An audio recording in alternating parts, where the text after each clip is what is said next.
গত 6 মাস হলো গার্লফ্রেন্ডের সাথে ব্রেকআপ হয়েছে। এদিকে ওদিকে দৌড়ে বেরিয়েছি। ব্রেকআপটা অবশ্য ওর জেদের কারণেই হয়েছিল। দুজনেরই ভুল ছিল, তবে ওটা একটু বেশি। তারপরও একটা মানুষকে বারবার যদি ব্রেকআপ করার হুমকি ধমকি দেওয়া হয়, তাহলে তেমন সম্পর্কে না থাকাটাই বেটার। তার উপর এক এক সময় নানান রকমের ঝামেলা এসে উপস্থিত হয়। সেই জন্য উপায় না পেয়ে এক প্রকার রাগের মাথায় ব্রেকআপটা করতে হলো। এরকম একটা প্যারার মধ্যে কেই বা থাকতে চাইবে? প্রতিনিয়ত একের পর এক ঝামেলার পর ঝামেলা হয়ে যাচ্ছিল। প্রত্যেকদিন যদি একটা মেয়ে আপনার সাথে ঝামেলা করে, তাহলে আপনি কিছুতেই তার সাথে সম্পর্কে থাকতে চাইবেন না। ভালোবাসতাম কিনা জানি না, তবে ওকে ব্রেকআপের পর থেকে আর কখনো দেখিনি। আমিও নিজে থেকেই ওর সামনে যাইনি। ভালো লাগতো না কিছুই। সব মিলিয়ে খুব বেশি মিস করতাম। বারবার মনে হতো আরেকটা বার ফিরে যাই, কিন্তু কি করব? যে মেয়েটা প্রতিনিয়ত আমাকে এত সন্দেহ করে, তার সাথে সম্পর্কে থাকাটা তাই। ও হাজারটা ছেলের সাথে কথা বলে বেড়াবে, তাতে সমস্যা নেই। অথচ আমি আমার মেয়ে ফ্রেন্ড ও আসার আগে থেকে যাদের সাথে সম্পর্ক, তাদের সাথে কথা বললেই দোষ। তার উপর আবার সমস্যা একটা আছে। আমি যখন মেয়ে ফ্রেন্ডের সাথে কথা বলি, ও আমার উপর রাগ করেই নাকি নতুন নতুন সব ছেলে ফ্রেন্ড বানিয়েছে। এসবের জন্য খুব বেশি কথা কাটাকাটি হতো, প্রতিনিয়ত ঝামেলা হতো। শেষে উপায় না পেয়ে ওর জেদের কাছে হার মানতে হলো আমাকে। ব্রেকআপ করে দিতে হলো। ভাবলাম গার্লফ্রেন্ড থেকে যে বউ হবে সেটার গ্যারান্টি কেউ দিতে পারে না, তবে চেয়েছিলাম মেয়েটাকে ধরে রাখতে। জীবনের প্রথম প্রেম তো, তাই হয়তো ভুলতে পারিনি। আজও সেই স্মৃতিগুলো মনে বয়ে বেড়াচ্ছি। যাই হোক, এসব বাদ দেই। আমার বর্তমান পরিস্থিতির কথা বলি। বন্ধুর সাথে তার কেমন যেন একটা দূরসম্পর্কের আত্মীয়র বাসায় আসে। আসার কারণটা অবশ্য তার ওই আত্মীয়ের বাড়িতে বিয়ের অনুষ্ঠান, কোনো এক মেয়ের বিয়ে। কার বিয়ে, কিসের বিয়ে, এত খোঁজখবর নিতে আসেনি। বিয়ে খেতে এসেছি, বন্ধু জোর করে ধরে নিয়ে আসলো। বেস্ট ফ্রেন্ড বলে কথা, তাই যেখানে যাবে সেখানেই বগল দাবা করে নিয়ে যাবে। তার উপর যখন আম্মুর থেকে শুনেছে মন খারাপ, তখন থেকে জোর জবরদস্তি করছিল আসার জন্য, তাই ওর সাথে এসেছি। আসার পর বাড়িটা বেশ ভালো করে ঘুরে ফিরে দেখলাম, তবে কোনো মতে চেনা চেনা লাগলো না। এসে যখনই খাওয়া দাওয়া শেষ করে একটা রুমের সামনে দিয়ে যাচ্ছিলাম, তখনই পেছন থেকে বন্ধু ডেকে বলল, শোন, আমি নিচের দিকে যাচ্ছি, দেখি ওদিকে কি অবস্থা। তুই থাক, তুই তো কোনো কিছু করবিও না, সবসময় খালি ঘুরে বেড়াবি। আত্মীয় বাড়ি তোর, আমি তোর বন্ধু, তাই এসেছি। আমি এই বাড়ির অতিথি, আমি কাজ করতে যাব কেন? শোন, বিয়ে বাড়িতে সবচেয়ে বেশি আটা মজা সুন্দরীদের আনাগোনা দেখা যায়, তাই আমিও ট্রাই করে দেখি হয় কিনা। ঈশানের এমন দ্বারা কথাতে ওর বন্ধু কিছুক্ষণ রাগে চোখে তাকিয়ে থেকে চলে যেতে গেলে ঈশান দাঁত কেলিয়ে হাসলো। ঈশান কয়েক পা এগিয়ে আরেকটা রুম পেরোতেই মনে হতে লাগলো সামনের রুমটা হয়তো মেয়ের, অর্থাৎ যার বিয়ে তার। যে মেয়ের বিয়ে, তাকে একবার দেখবে না? তার রুমে কতগুলো মেয়ে আড্ডা মারছে, একটু দেখা দরকার। যদি কাউকে পছন্দ হয়ে যায়, প্রেম ভেঙে গেছে, তার মানে কি জীবন থেমে থাকতে হবে, কষ্ট পেতে হবে? তেমন তো কোনো কথা নেই। ঈশান কথাগুলো ভেবে একটা রুমের সামনে আসলো। সেটা পেরিয়ে এগিয়ে যেতে নেবে, তখনই কেউ একজন পেছন থেকে হাত ধরে টেনে দিল। সাথে সাথে ও বেশ খানিকটা হক চকিয়ে যায়। তারপর রুমের ভেতর প্রবেশ করতেই এর মাঝখানে কেউ একজন দরজা বন্ধ করে দেন। ঈশান পেছনের দিকে ফিরল, কারণ টান দিয়ে ভেতরে নেওয়াতে রুমের সামনের দিকটায় চলে গেছিল। আর প্রবেশ করাতে দরজাটা পেছনে পড়ল। এবার পেছন দিকে দরজার দিকে ফিরতেই কেউ একজন দৌড়ে এসে বুকে ঝাঁপিয়ে পড়ে। ঈশান কিছু বুঝে ওঠার আগেই কেউ একজন ওকে জাপটে জড়িয়ে ধরে বলতে লাগলো, thank you, thank you, thank you, thank you, এতগুলো থ্যাংক ইউ। তুমি যে আসবে আমি ভাবতেও পারিনি। হচ্ছেটা কি সেটা বোঝার জন্য এবার ঈশান চুপ করে রইল। অপর পারের ব্যক্তির কণ্ঠটা কেমন চেনা মনে হলো, তাই জোর করে তাকে ছাড়িয়ে নিল।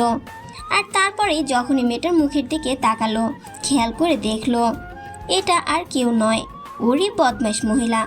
না মানে আসলে ওরই গার্লফ্রেন্ড, এক্স গার্লফ্রেন্ড যাকে বলে। এখানে তারই বিয়ে, আর মেয়েটাকে বউ সাজে দেখে বেশ খানিকটা অবাক হলো। ঈশান কিছুক্ষণ ধরে তাকিয়ে আছে, মেয়েটা আবার ওকে জড়িয়ে ধরতে নেবে। তখনই ঈশান হাতের ইশারায় ওকে থামিয়ে দিয়ে বলতে লাগলো, 1 মিনিট, তুমি এখানে কেন? আর কি সমস্যা তোমার? বারবার জড়িয়ে ধরছো কেন? আর আমাকে এই রুমের মধ্যে আনলে কেন? সব বলবো, আগে এখান থেকে আমাকে নিয়ে চলো। আমি এই বিয়েটা করতে চাই না ঈশান, আমি তোমাকে ভালোবাসি এখনো, বিশ্বাস করো বেবি। ব্রেকআপের পর থেকে একটা দিনও নেই যেদিন আমি তোমাকে মেনে নিইনি। আমি বুঝতে পেরেছি আমার ভুল ছিল, আসলে তোমার সাথে জেদের বসে ব্রেকআপ করাটা ঠিক হয়নি। চিনি না জানি না কোথাকার একটা ছেলেকে বিয়ে করতে চাইলে আমি আর তার সাথে বিয়ে করে নেব, এসব আমি মানতে পারবো না। শোনো প্লিজ, আমাকে এখান থেকে নিয়ে চলো, চলো আমরা কোথাও গিয়ে বিয়ে করে নিই। কোনো অংশে কি আমাকে দেখে পাগল বলে মনে হচ্ছে, নাকি আমাকে জোকার বলে মনে হচ্ছে? সত্যি করে বলো তো। তো কথা বলার সময় নেই, প্লিজ বেবি আমার কথা শোনো। আচ্ছা ঠিক আছে, আমি তোমার পায়ে ধরে মাপ চাইছি, তারপরে আমাকে এখান থেকে নিয়ে চলো। আমি তোমাকে সবটা বোঝাবো। দেখো আমার ভুল ছিল, আমি অন্যায় করেছি, তার জন্য তুমি যা পারো শাস্তি দাও, তারপরে আমি এই বিয়েটা করতে পারবো না। আমাকে এখান থেকে নিয়ে চলো প্লিজ ঈশান। মামা বাড়ির আবদার নাকি এসেছি বিয়ে খেতে আর তোমার সাথে পালিয়ে যাব? মানে কি সব আজে বাজে কথা বলছো? দেখো, মজা করো না তো। নির্ঘাত তোমাকে মেহেদি বলেছে যে আমি তোমার বাসাতে এসেছি, তাই না? আর আসার পরে এরকম নাটক শুরু হয়েছে। দেখো, অন্য কোথাও বিয়ে হচ্ছে, বিয়েটা করে নাও। না, আমি তোমাকে ছাড়া অন্য কোথাও বিয়ে করবো না। আমি জানি তুমি আমায় এখনো ভালোবাসো, আর আমিও বাসি। বেবি আমার চোখের দিকে তাকিয়ে বলতে পারবে তুমি আমায় ভুলে গেছো? প্রথম প্রেম কেউ ভুলতে পারে না, আর যেখানে দোষটা আমার ছিল না সেখানে আমি তোমাকে ফিরিয়ে দিতে চাই না। তার উপর ব্রেকআপটা তোমার কারণে করা। সেদিন তোমার কথাতেই তোমার সাথে রিলেশনে গিয়েছিলাম, তারপর আবার ব্রেকআপটা তোমার কারণে। তোমার যা ইচ্ছা তাই করছো। এখন আমাকে আমার মতো করে থাকতে দাও। আমি এরকম কিছু করতে পারবো না। আব্বু আমার পছন্দের বিয়ে করে নাও। আমাদের সম্পর্কটা 6 মাস আগে শেষ হয়ে গেছে। তোমার যদি এত কিছুই জানা থাকতো তাহলে আমার সাথে যোগাযোগ করার চেষ্টা করতে, কিন্তু তার কিছুই করোনি। তার মানে এটাই বোঝা যাচ্ছে যে এখন আমাকে দেখে আমার সাথে মজা করছো, তাই তো? তোমার সাথে যোগাযোগ করবো কি করে? তোমার সাথে যোগাযোগ করার কোনো মাধ্যম তুমি রেখেছো? কিছুই রাখো, কোনো ফ্রেন্ডও নেই। তোমার বন্ধুদের সাথেও যোগাযোগ করেছি, অনেক বার করে বললে, ওরা বলেছে তুমি কলেজ থেকে ট্রান্সফার নিয়ে নিয়েছো। আমি আমি মেসে থাকতাম, আমি জানতাম না তুমি একই এলাকাতে থাকো। শোনো, এখন এসব কথা বলার সময় নেই, আমাকে এখান থেকে নিয়ে চলো, আমরা বিয়েটা করে নিই, তারপর দেখো সব ঠিক হয়ে যাবে জান পাখি। আমি এসেছি অতীতে হয়ে। আমি কোনো প্রকার রিস্কে পড়ে বিয়ে করতে পারবো না। তোমার বিয়ে তুমি অন্য কারোর সাথে করবে, না করবে সেটা তুমি জানো। সত্যি তো? আমি যদি মরে যাই, আমি যদি এই বিয়েটা না করে সুইসাইড করে নিই, তাহলে তোমার ভালো লাগবে তো? ঠিক আছে, আমি তোমার সামনেই সুইসাইড করবো, তারপর দেখি তুমি কি করে ভালো থাকতে পারো। মেয়েটা কথাটা বলে হাতের মধ্য থেকে একটা শিশি বের করে সেটার মুখটা খুলে যখনই মুখে দিতে যাবে, ঈশান বুঝতে পারলো এটা পয়জন। সাথে সাথে ঈশান জুমাইরার হাত থেকে শিশিটা ধাক্কা মেরে ফেলে দিল। জুমাইরা কাঁদো কাঁদো কণ্ঠে কিছু বলবে, তার আগে ঈশান ওকে জাপটে বুকের সাথে জড়িয়ে ধরলো আর মাথায় কতগুলো চুমু খেলো তার ঠিক নেই। এই মুহূর্তে বুকের মাঝে কেমন যেন একটা প্রশান্তি কাজ করছে। ঈশান ভাবতেও পারেনি বিয়ে খেতে এসে শেষে কিনা গার্লফ্রেন্ডের সাথে দেখা হয়ে যাবে, আর যার সাথে দেখা হবে তার সাথে গত 6 মাস আগে ব্রেকআপ করে এসেছে। যাই হোক, ঈশান কিছুক্ষণ যাবৎ মেয়েটাকে বুকের সাথে জড়িয়ে ধরে রাখলো। সবটা স্বপ্ন মনে হচ্ছে। ঈশান কিছুক্ষণ চুপ করে থেকে তারপর বলতে লাগলো, তুমি আমাকে সংকটের মধ্যে ফেলে দিলে। কি করব আমি জানি না। এরকম একটা পাগলামি কেন করতে যাচ্ছিলে? যদি কিছু হয়ে যেত? কিছু হতো, আমি জানি তুমি আমাকে আমার বিশ্বাস ছিল তুমি আমাকে এখনো ভালোবাসো, তাই এরকম করেছি।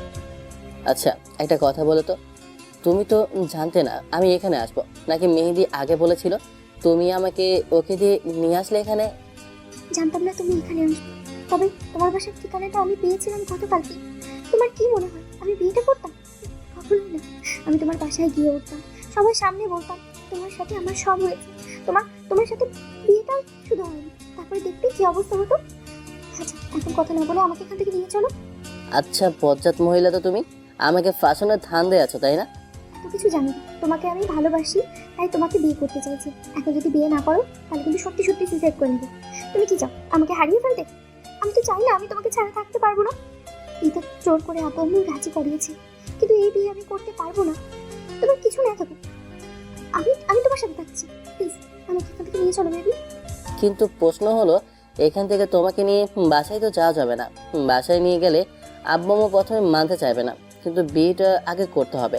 আর বাসায় গেলে সহজেই ওরা বাসার ঠিকানা পেয়ে যাবে। তার উপর এখান থেকে বেরিয়ে বিয়ে করবোই বা কিভাবে? সবকিছুর ব্যবস্থা আমি করছি, তোমাকে এত টেনশন করতে হবে না। তুমি শুধু আমাকে নিয়ে চলো, নিয়ে যাওয়ার ব্যবস্থা করো, বাকিটা আমি দেখছি। কিন্তু এখান থেকে বেরোবো কি করে? জুমাইরা ঈশানকে ছেড়ে দিল। তারপর হুটহাট করে ওর মুখের দুই পাশে হাত রেখে ঠোঁটের সাথে ঠোঁট মেলালো। ঈশান এক হাতে মেয়েটার কোমর জড়িয়ে ধরে আর এক হাত মুখের পাশে রেখে কিস করলো। 5 মিনিট যাবৎ তারপর মেয়েটার কপালে একটু জোরে সোরে শব্দ করে চুমু খেতেই মেয়েটা ওর কপালের সাথে কপাল ঠেকালো। এর মাঝখানে তাড়াহুড়ো করে ঈশানকে ছাড়িয়ে নিল। তারপর রুমের বেলকনিতে গিয়ে দেখলো সেখান থেকে দড়ি ঝুলালো। অনুষ্ঠানটা হচ্ছে সামনের দিকে, পেছনের দিকে এই মুহূর্তে কেউ নেই। যতদূর দেখা যাচ্ছে ঝোপঝাড় ছাড়া তেমন কিছু নেই। তার উপর বেশি দূর যেতে হবে না রাস্তার জন্য। এখানে আসার সময় দেখেছে রাস্তাটা একদম বাড়িটা রাউন্ড করে গিয়েছে, তাই কোনো রকম বেরোতে পারলে এখান থেকে যেতে পারবে। ঈশান কিছু ভাবতেই পারছে না, তারপরও গার্লফ্রেন্ডকে পেয়েছে। ঈশান কিছু ভাবতেই পারছে না, তারপরেও গার্লফ্রেন্ডকে পেয়েছে, আর যাকে ভালোবাসে তাকে হারিয়ে যেতে দিবে না। কি করেই বা হারাতে দেবে? যদি জানতো আগে থেকে মেয়েটার বিয়ে হচ্ছে তাহলে নিজেই কিছু একটা করত। এবার জুমাইরা শাড়িটা বেঁধে দিল বেলকনির রেলিংয়ের সাথে। তারপর ঈশানকে উদ্দেশ্য করে বলতে লাগলো, না, এখান থেকে নাম। নামবো তো বটে, কিন্তু এই অবস্থাতে যাওয়া যাবে না। তুমি একটা বোরখা পরো, আর আমার কাছে কিন্তু এই মুহূর্তে কোনো টাকা পয়সা নেই, যা আছে নিয়ে নাও। আমি জানতাম এরকম কিছু হবে, সেই জন্যই প্রস্তুত ছিলাম। মেয়েটা এবার একটা বোরখা পরে নিল। ঈশান নামলো, কিন্তু জুমাইরার নামতে গিয়ে বেশ খানিকটা বেগ পেতে হলো। মেয়েটা ব্যাগটা ফেলে দিয়ে তারপর ঈশানকে বলল দূরে গিয়ে দাঁড়াতে। ও আশেপাশে দেখতে লাগলো। জুমাইরা কোনো রকমে নেমে ঈশানের কাছে আসতেই ও মেয়েটার একটা হাত ধরে ঝোপঝাড় পেরিয়ে কয়েকবার দৌড়াতে রাস্তায় উঠে গেল। তারপর স্বাভাবিকভাবে হেঁটে একটু দূরে এসে একটা রিক্সা করে সোজা বাসস্ট্যান্ড থেকে জুমাইরা ওদের মেন শহরে আসলো। সেখানে ওর কিছু চেনা পরিচিত লোকজন ছিল। কে জানে এই মেয়েটা এত তাড়াতাড়ি এত কিছু ম্যানেজ করলো কি করে। তবে ঈশান যখন আসলো দেখলো বেশ কয়েকজন দাঁড়ানো। তারপর ওরা কাজী অফিস থেকে বিয়েটা করে নিল আর সবাইকে ধন্যবাদ জানালো। আসার সময় জুমাইরা বলতে লাগলো, খবরদার আমার পরিবারের কাউকে কিচ্ছু বলিস না। আমরা খুব শীঘ্রই ফিরে আসবো, আর যেদিন ফিরে আসবো সেদিন দেখবি আমাদের হাতে একটা বেবি। আর বেবিকে দেখলে আমার মনে হয় না বাবা মা ভাইয়া রাগ করে থাকতে পারবে। তাই তোরা কিছু বলিস না প্লিজ। তোরা পারলে এখান থেকে চলে যা, আমি তোদেরকে সময় মতো টাকা পাঠিয়ে দেবো। এখন আমার হাতে তেমন টাকাও নেই। জুমাইরার ফ্রেন্ডগুলো ওকে আশ্বস্ত করে বলল এগুলো কিছু লাগবে না। ঈশান মেয়েটাকে নিয়ে বাস স্ট্যান্ডে আসলো। তারপর একটা এসি বাসের টিকিট কেটে দুজনে উঠে বসলো। বাইরে থেকে কিছু দেখা যাচ্ছে না। ঈশান ভয়ে আছে, যদি হুটহাট করে কেউ চলে আসে জুমাইরার পরিবারের তাহলে আর দেখতে হবে না, সর্বনাশের মাথায় বাড়ি হয়ে যাবে। ঈশান শুধু টেনশন করছে। জুমাইরা এবার ঈশানের বুকের মধ্যে মাথা রেখে ওকে শক্ত করে জড়িয়ে ধরলো। ঈশান ওকে জড়িয়ে বলতে লাগলো, আমার খুব টেনশন হচ্ছে, হুটহাট করে এরকম বিয়ে, তার উপর আবার বাসায় কি বলবো বুঝতে পারছি না। আর এখন এরকম করে পালানো কি থেকে কি হলো আমি কিছুই বুঝতে পারছি না। তোমাকে কিছু বুঝতে হবে না, আমি এমনিতেও তোমার বাসায় চলে যেতাম, তার থেকে না হয় দেখা হয়ে গেল। এটা কিন্তু কাকতালীয়, বিশ্বাস করো। আমি জানতাম না যে মেহেদি তোমার ফ্রেন্ড, আর ও আমরা দূর সম্পর্কে রাখতে। তবে এইটুকু বুঝতে পেরেছি যে উপরওয়ালা চেয়েছিল আমাদের বিয়েটা হোক। এখন আর কথা বলো না, চলো এখান থেকে পালাতে হবে। বাসটা ছাড়তে আরো 15 মিনিট সময় লাগবে। এই 15 মিনিটে বুকের ভেতর সবসময় ধুকধুক করছে। বারবার মনে হচ্ছে এই বুঝি ওর বাসার লোকজন চলে আসবে। যাই হোক, কোনো রকমে বাসটা ছাড়তে ঈশান স্বস্তির নিঃশ্বাস ফেলল। জুমাইরা এখনো ঈশানের বুকের মধ্যে কেন জানি আজকে মেয়েটাকে ছাড়তে ইচ্ছা করছে না। এর মধ্যে কতগুলো চুমু খেয়েছে তার ঠিক নেই। কন্ট্রাক্টর আসতেই দুজনের ঘোর কাটলো। ঈশান জুমাইরাকে ছেড়ে দিল। মেয়েটা বোরখাটা খুলে ফেলেছে। ঈশান লোকটাকে টিকিটটা দিল। সরাসরি কক্সবাজারের টিকিট কাটা হয়েছে, যেন সেখানে গিয়ে একদম হানিমুনটা সেরে তারপর ফিরতে পারে। যাই হোক, ঈশান বাসে ওঠার সময় কিছু খাবার দাবার কিনে নিয়ে উঠেছিল, যাতে আর থামতে না হয়। বাসটা একেবারে গিয়ে কক্সবাজার থামবে। যাই হোক, মেয়েটাকে নিয়ে বেশ খানিকটা টেনশন হচ্ছিল। বুকের মাঝেই সারা রাত ঘুমিয়েছে। ঈশান ওকে জড়িয়ে ধরে। ঈশানের বাসা থেকে জানে ও বিয়ে বাড়িতে গেছে, তাই হয়তো কল করেনি। কি একটা অবস্থা! এর মাঝখানে এসে গার্লফ্রেন্ডকে নিয়ে পালিয়েছে। এসব যদি বাসায় জানাজানি হয় তাহলে হয়তো অনেক ঝামেলা হবে। মেহেদি যদি একবার বুঝতে পারে তাহলে হয়তো ওর বাসায় বলে দিবে। এর মাঝখানে মেহেদির নম্বর থেকে রাতে কল আসলো। ওপাশ থেকে ঈশান ফোনটা রিসিভ করে বলতে লাগলো, কি হয়েছে বলো তো। না মানে আসলে বলছিলাম কি, যে আত্মীয়র বাড়ি এসেছে না, ওনার মেয়ের বিয়ে, সেটা মেয়েটা পালিয়ে গেছে। আমার খুব টেনশন হচ্ছে, আর তোকে আশেপাশে দেখছে না। আমি ওদের আব্বা আম্মুর রুমে বসেছিলাম, যখন থেকে জানতে পেরেছি সেই সন্ধ্যা থেকে বসে আছি। এখন তোর কথা মনে হতেই ফোন দিলাম। কোথায় গেছিস তুই? বাইরে কোথাও ঘুরতে বেরিয়েছিস? জুমাইরার ঘুম ভেঙে গেল। ঈশান এবার মেহেদিকে কি বলবে বিষয়টা গুছিয়ে নিল। বলল, না মানে আসলে আমি যখন জানতে পারলাম যে মেয়েটা পালিয়ে গেছে তখন আমি চা খেতে এসেছিলাম। তারপর আবার বাসায় ফিরে যাব, তখন ভাবলাম যেহেতু বিয়েটা হচ্ছে না তাহলে থেকে কি করব। এমনিতেই আমার মনের অবস্থা কেমন তুই তো জানিস, তাই বাসায় চলে এসেছি। তুই আমাকে নিয়ে টেনশন করিস না। ঈশান কিছুক্ষণ যাবৎ মেহেদিকে উল্টোপাল্টা বুঝিয়ে কলটা কেটে দিল। এবার জুমাইরা ঈশানের ফোনটা নিয়েই অফ করে দিল। বলতে লাগলো, তোমার কি মাথা খারাপ? তোমার কি মাথা খারাপ? ওর সাথে কথা বলতেছো কেন? আর কাউকে ফোন দিবে না, কারণ কল রিসিভও করবে না। বাসায় কথা বলার দরকার নেই, যদি বলে অন্য নাম্বার থেকে কল করবে। ওর সাথে যদি না কথা বলি তাহলে ও ভাববে আমি তোমাকে নিয়ে পালিয়েছি, তারপর খুব তাড়াতাড়ি আমার পাশের খবরটা জানাবে। সেই জন্য আর কি বললাম। এখন চুপচাপ ঘুমাতো, আমাকে জড়িয়ে ধরে রাখো। ভালো লাগছিল আবার এমন করে থাকতে। তুমি ঘুম থেকে উঠলে কেন সোনা? জুমাইরা মুচকি হাসলো। ঈশান ওর নিকাবটা খুললো। তারপর মন ভরে কিছুক্ষণ মেয়েটার ওই মায়াবী মুখটা দেখলো। জুমাইরা ঈশানের সিনিয়র হওয়ার সত্ত্বেও দেখে মনে হয় না দুজনের বয়সের ডিফারেন্স আছে। বয়সে 6 মাসের বড় হলেও জুমাইরা ঈশানের সাথে এক ইয়ারে পড়তো। সেই সুবাদে দুজনের দেখা সাক্ষাৎ, তারপরেই প্রেম ভালোবাসা। যাই হোক, ভোরের দিকে ওরা কক্সবাজার পৌঁছলো। ঈশান মেয়েটাকে ডেকে উঠালো। তারপর দুজনে এসে হোটেলে একটা রুম বুক করলো। রুমে এসে জুমাইরা ব্যাগটা রাখতে ঈশান বিছানায় ধপ করে শুয়ে পড়লো। জুমাইরা কিছুক্ষণ তাকিয়ে থেকে বোরকাটা খুলে ফেললো, গহনাগুলো খুলে টেবিলের উপর রাখলো। তারপর নিজেও গিয়ে ঈশানের পাশে শুয়ে পড়লো। ওর বুকের মধ্যে মাথা রাখতেই ঈশান মেয়েটার মাথায় হাত বুলিয়ে দিতে লাগলো। জুমাইরা ঈশানের বুকে আঙুল ঘোরাতে ঘোরাতে বলল, তোমার অনেক টেনশন হচ্ছে না শোনো? আমার জন্যই এত কিছু হলো। তারপর সব ঠিক হয়ে যাবে। কয়েকদিন বাদেই আপু আমাকে কল করবো। ওরা না মানলে তোমার বাসায় কল করবো।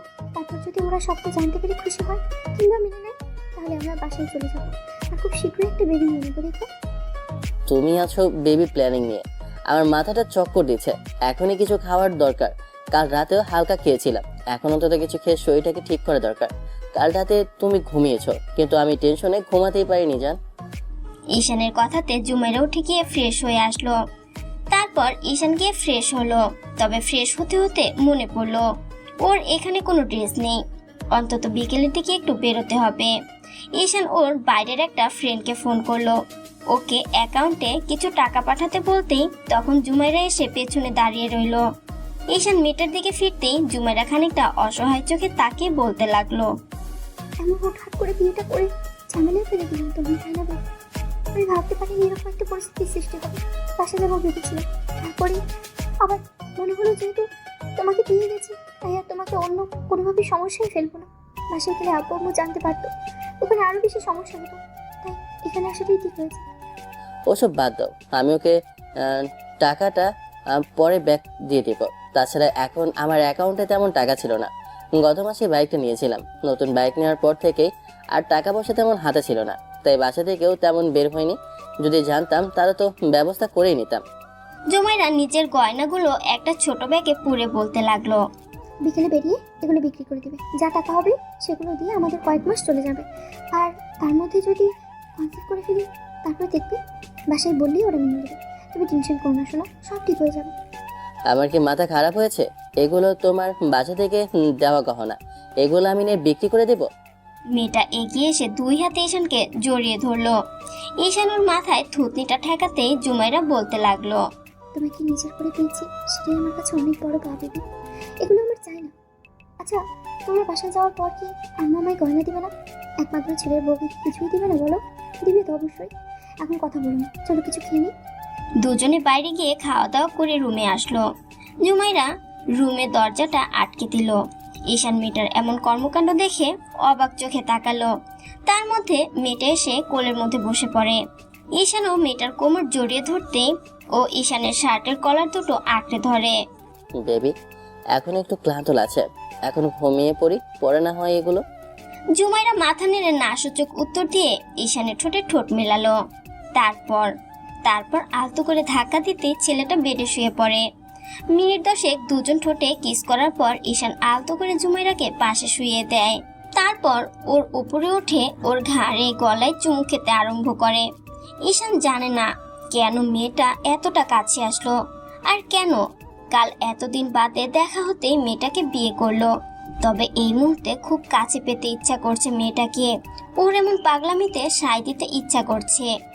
ঈশান মেয়েটার বুকে মুখ গুজে দিতেই ও জোরে জোরে নিঃশ্বাস নিতে আরম্ভ করে। ঈশানের আদরি স্পর্শে আর ঠোঁটের গভীর চুমুতে প্রচন্ড পরিমাণে উত্তেজিত হয়ে ওঠে। ছেলেটা চুলগুলো শক্ত করে খামচে ধরে। ঈশান আস্তে আস্তে দুজনের শরীর থেকে ড্রেসগুলো খুলে ফেলে। দুজনেই পুরো উন্মুক্ত। তারপর একটা চাদরে আবৃত হয়ে দুজনের নিমিষের মধ্যে পুরো রুম জুড়ে শুধু ঘন ঘন নিঃশ্বাসের শব্দ আর আদরে কিছু মিষ্টি অনুভূতির শব্দ ভেসে বেড়ালো। ঘন্টাখানেক দুজনের ভালোবাসাময় সময় কাটলো। একটা সময় ঈশান ক্লান্ত হয়ে জুমাইরার বুকের মধ্যে মাথা রেখে ঘুমিয়ে পড়ে। জুমাইরা ঘুমায়নি, তবে ঈশান ওকে জড়িয়ে ধরে খুব শান্তিতে ঘুমাচ্ছে। জুমাইরার ইচ্ছা হচ্ছে দুষ্টুটাকে জাগিয়ে দিতে। একটু আগেই যে ছেলেটা ওকে আদরে আদরে ভরিয়ে দিচ্ছিল, সেই ছেলেটা এখন একদম শান্ত, ক্লান্ত হয়ে ওর বুকের মধ্যে ঘুমাচ্ছে। ঈশানের সারা মুখে অসংখ্য লিপস্টিকের ছাপ, যেগুলো একটু আগে ও নিজেই দিয়েছে ভেবেই লজ্জা লাগছিল। দুজনের ঘুম ভাঙলো গিয়ে একদম বিকেলের দিকে। তারপর উঠে দুজনেই গোসল করে নেয়। জুমাইরাকে এই অবস্থাতে দেখেই ঈশান মুচকি মুচকি হাসছিল, কিন্তু মেয়েটার লজ্জা পেয়ে একদম দৌড়ে পালালো। বিকেলে কোনো রকম খাওয়া দাওয়া করে সন্ধ্যার মুখে একটা শপিং মলে গিয়ে শপিং করে আসে দুজনেই। জুমাইরা বারবার করে গয়নাগুলো বিক্রি করতে বলেছিল। শেষে মেয়েটার জেদের কারণে পরদিন গহনাগুলো বিক্রি করতে হলো। তবে সম্পূর্ণ টাকা সাথে রাখেনি ঈশান, ব্যাংকে কিছু টাকা ট্রান্সফার করে দেয়। জুমাইরার সাথে পুরো শহরটা আর কক্সবাজারটা ঈশান ঘুরে দেখেছে 7টা দিন। আর এই 7 দিনে দুজনের মাঝে অসংখ্যবার ভালোবাসাময় মুহূর্ত কেটেছে।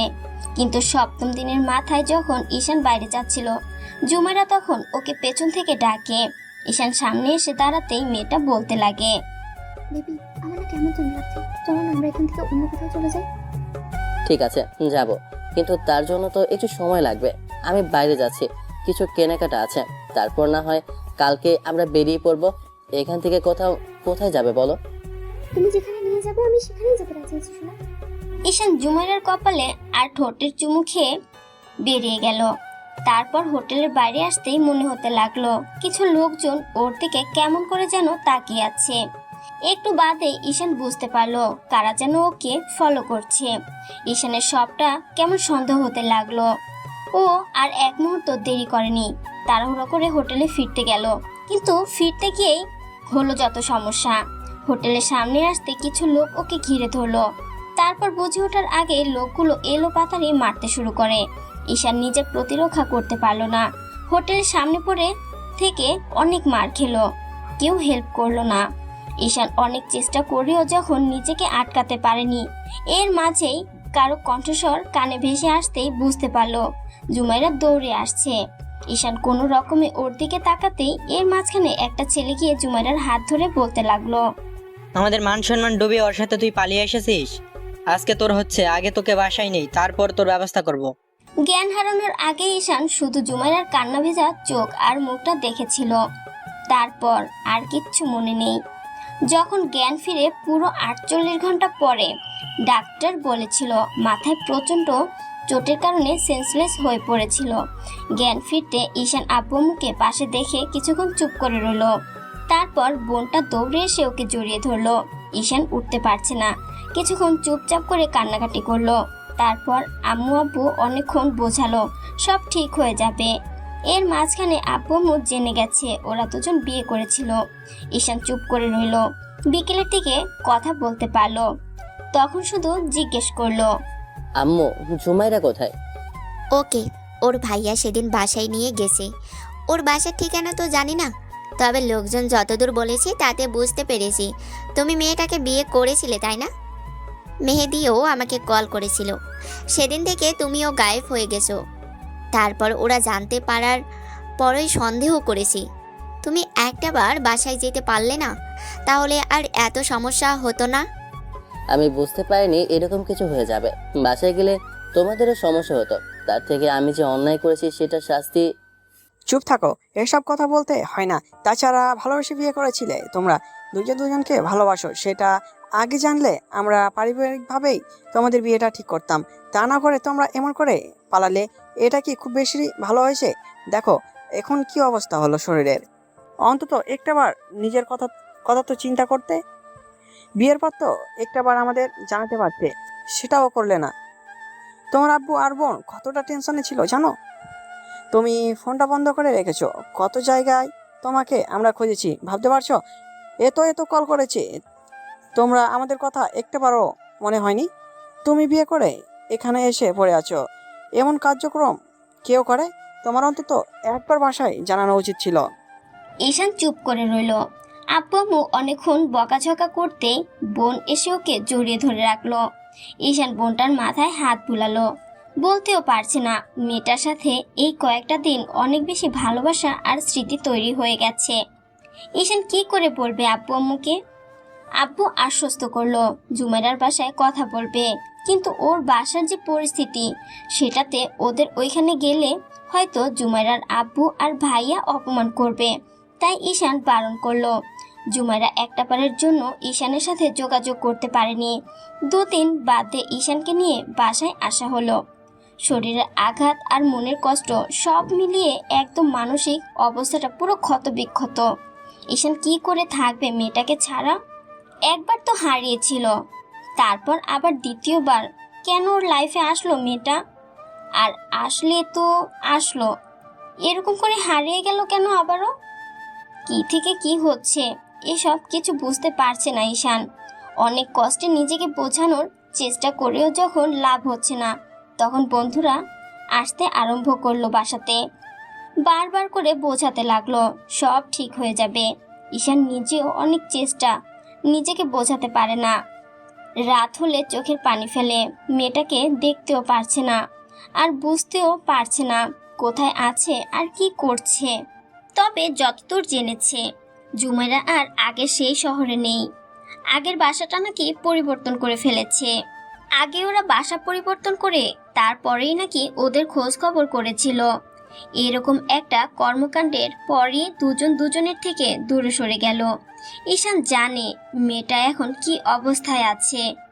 এই ঘটনার পর পার হয়ে গেল পুরো 6টা মাস। এই 6টা মাসে ঈশান আবার নিজেকে গুছিয়ে নেওয়ার চেষ্টা করেছে। জুমাইরাকে এই দিনগুলোতে প্রতিনিয়ত খুঁজেছে, বারবার চেষ্টা করেছে মেয়েটাকে ফিরে পাওয়ার, কিন্তু কোথাও কোনো সন্ধান নেই, না অনলাইনে না অফলাইনে। শেষে হাল ছেড়ে দিল হতাশ হয়ে। আব্বু ঈশানের এমন অবস্থা দেখে আগে শহরটা পরিবর্তন করে ফেলার সিদ্ধান্ত নিল। এই শহরে থাকলে মেয়েটাকে খুঁজতে থাকবে। ঈশান আর মেয়েটার স্মৃতিটা ওকে কুড়ে কুড়ে খাবে। অন্য জায়গায় বিয়ে দেওয়ার চেষ্টাও করলো, কিন্তু ঈশান শেষে কান্নাকাটি করে বলল জুমাইরাকে ছেড়ে অন্য কোথাও বিয়ে করতে পারবে না, আর ওদের ডিভোর্স হয়নি। এই অবস্থাতে বিয়ে করবে কি করে? আর জুমাইরাকে ফিরে পাওয়ার পর যদি মেয়েটা জানতে চায় ওকে ছেড়ে অন্য কাউকে বিয়ে করলো কেন, তাহলে কি জবাব দিবে? কথাগুলো ভেবে ঈশান সবটা চুপচাপ সহ্য করে যায়। মেয়েটাকে দেখতে পারছে না, এটা থেকে বড় কষ্ট কি হতে পারে? জুমাইরাকে কখনো ফিরে পাবে কিনা ছেলেটা জানে না। শহরটা চেঞ্জ করতে ঈশান নতুন বন্ধু, নতুন পরিবেশ সবকিছু মিলিয়ে নিতে লাগলো। আব্বু ওকে অফিসে বাসার জন্য বলল। নতুন শহরটাতে ওদের ছোট একটা বিজনেস শুরু করা হয়েছে, আর আগে শহরে যেটা ছিল সেটা এখনো আব্বু সামলাচ্ছে। ঈশান ভেবেছে নতুন বিজনেসটা নিজে থেকে দেখাশোনা করবে। কাজের মধ্যে থাকলে হয়তো মেয়েটাকে কিছু ঘন্টার জন্য তো অন্তত ভুলে থাকতে পারবে। যাই হোক, অনেক চেষ্টার পরে অফিসের কাজে মনোযোগ দিতে পারলো। এর মাঝে বন্ধুরা নানান জায়গায় নানানভাবে নিয়ে যাওয়ার চেষ্টা করেছে, আবার বিয়ের মেয়ে দেখানোর চেষ্টা করেছে, কিন্তু ঈশান রাগ করে ওদের সাথেই কথা বলা আর যোগাযোগ করা বন্ধ করে দেয়। বারবার কেন বিয়ের কথা বলছে? একজনকে বিয়ে করেছে, 6টা মাস হলো না, তার স্মৃতিটাই ভুলতে পারেনি। তার উপর এখনই আবার অন্য কোথাও বিয়ে। অনেক মেয়েকেই